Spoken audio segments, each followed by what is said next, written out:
కేసీఆర్ గారు మనకి కేసీఆర్ గారు ఒక చక్రం తిప్పేశారు, ఒక వెలుగు వెలిగేశారు. అయితే 2024 సంవత్సరం ఆయనకు అనుకూలంగా లేదు కాబట్టి డౌన్ఫాల్. మరి ఇప్పుడు ఈ యొక్క 2025 సంవత్సరంలో మనకి విశ్వావసునామ సంవత్సరం వచ్చింది.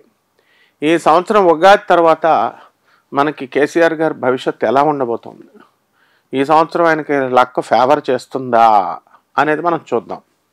ఇప్పుడు మన కేసీఆర్ గారిది ఏంటంటే కర్కాటక రాశి అండి.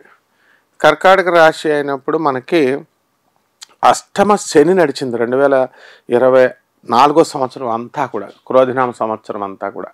అంటే ఒక పని మళ్ళీ రెట్టింపు చేయాలి, 3 సార్లు చేయాలి, అప్పుడే సక్సెస్ వస్తుంది. ఒకసారి సక్సెస్ అనేటటువంటిది రాదు. మరి అందువల్లనే ఆయనకి ఎలక్షన్స్ జరిగినప్పుడు మొత్తం సిటీ అంతా కూడా మనకి కేసీఆర్ గారికే ఇంచుమించు అర్బన్ ఏరియాస్లో ఎక్కువ ఓట్లు రావడం జరిగింది. అండ్ రూరల్ ఏరియాలో ఆయన దెబ్బతినడం జరిగింది. జయాపజయాలు అనేవి కామన్ అనుకోండి, ఏ పార్టీకి శాశ్వతంగా ఉండదు. కాబట్టి కేసీఆర్ గారికి ఏంటంటే ఇప్పుడు ఈ 2025 సంవత్సరంలో కర్కాటక రాశిలో ఉన్నటువంటి ఈ యొక్క శని మనకి భాగ్యస్థానంలోకి వెళ్ళాడు. ఎక్కడైతే దెబ్బ కొట్టాడో మరి ఆ గ్రహం కొంచెం అనుకూలంగా అవుతుంది శని. కాబట్టి మనకి కాస్త అదృష్టం కలిసి వస్తుంది. ఇప్పుడు ఎలక్షన్లు లేవు కదండి, ఇప్పుడు ఆయన చేద్దామన్నా ఇప్పుడు ఎలక్షన్లు లేవు. కాబట్టి రేవంత్ రెడ్డి గారు ఎలాగో పూర్తి టైం పరిపాలన అనేటటువంటిది చేస్తారు.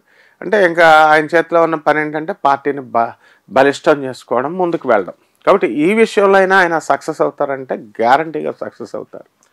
అయితే ఈ యొక్క మనకి ఈ అష్టమంలో రాహు వచ్చారు.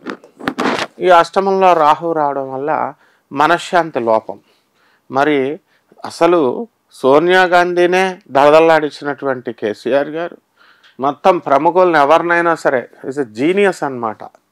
నేను ఆయన ఎన్నోసార్లు కలిశాను. కేసీఆర్ గారు గవర్నమెంట్ ఫారం చేయకముందు కూడా సిద్దిపేటలో ఆయన పిఏ వెంకట సుబ్బయ్య గారిని ఉండేవారు. కేసీఆర్ గారు అసలు తెలంగాణ ఉద్యమం తెస్తున్నారు సార్, చేస్తున్నారు, వస్తుందంటారా అని అడిగేవారు. ఖచ్చితంగా వస్తుంది, దీన్ని చెప్పింది నేను కాదు, మా గురువుగారు అయినటువంటి ఆనంద మార్గ ప్రచారక సంఘ అధ్యక్షులు, అంటే ఆనంద మార్గ ఆశ్రమం ఇంటర్నేషనల్ ఆశ్రమం, యుఎన్ఓలో ఐక్యరాజ్య సభ్యత్వం ఉన్న ఆశ్రమం, గురువుగారు అయినటువంటి ప్రభాత్ రంజన్ సర్కార్ ఎప్పుడో చెప్పారు తెలంగాణ వస్తుంది అని. కాబట్టి ఖచ్చితంగా వస్తుంది, కేసీఆర్ గారు డెఫినెట్గా తెస్తారన్నాం అన్నట్టుగానే వచ్చేసింది. కాబట్టి ఆ విధంగా అప్పుడు నేను ఆయనలో ఉన్న చూసినటువంటి గొప్ప లక్షణం ఏంటంటే ఆయన పెద్దవాళ్ళకి చాలా, అంటే ఎంత పెద్దవాళ్ళైనా ఎంత చిన్నవాళ్ళైనా సమానంగా అసలు వినే స్వభావం ఉంది ఆయనకి. ఎంపీగా ఉన్నప్పుడు ఆయన వింటారనమాట, ఎంత చిన్నవాళ్ళు చెప్పినా సరే అసలు అంత మేధావి, వినే స్వభావం ఉంది. కాకపోతే ఫేట్ అనేది జరుగుతూ ఉంటుంది. సో 10 years అవిచ్ఛిన్నంగా మరి పరిపాలించారు, మరి అందులో డౌట్ లేదు.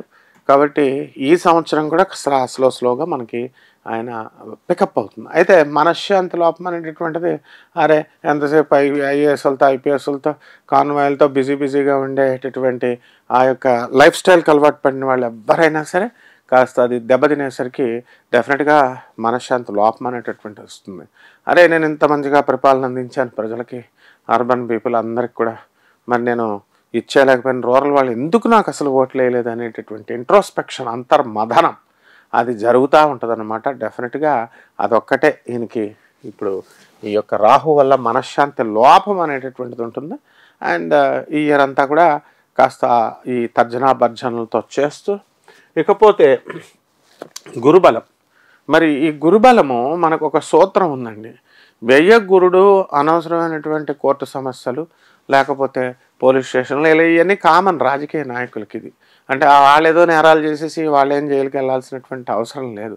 మామూలుగా ఎవరికో కార్యకర్తలకో లేకపోతే మిగతా ఎమ్మెల్యేలకో ఏదైనా ప్రాబ్లం వస్తే వెళ్తారనమాట కోర్టులు. ఇవన్నీ కామన్గా ఉంటాయి. సో ఈ సంవత్సరము ఉగాది 2025 సంవత్సరంలో గురుడు వ్యయస్థితిగతుడై ఉన్నాడు కాబట్టి డెఫినెట్గా కోర్టు సమస్యలు అనేటటువంటివి, పోలీస్ స్టేషన్ సమస్యలు అనేటటువంటివి పరిష్కార దిశగా కేసీఆర్ గారు వెళ్తారు. ఇక మిగతా అన్ని విషయాల్లో కూడా కేసీఆర్ గారు ఒక పరిణతి చెందినటువంటి వ్యక్తిగా ఇంకా పరిణతి చెంది ఎదుగుతారు. కాబట్టి స్లో పికప్ అనేటటువంటిది జాతకంలో ఉంది. కాబట్టి జాగ్రత్తగా నేను ప్లాన్ చేసుకొని మరి చక్కగా ముందుకు వెళ్ళాలి. శుభమస్తు.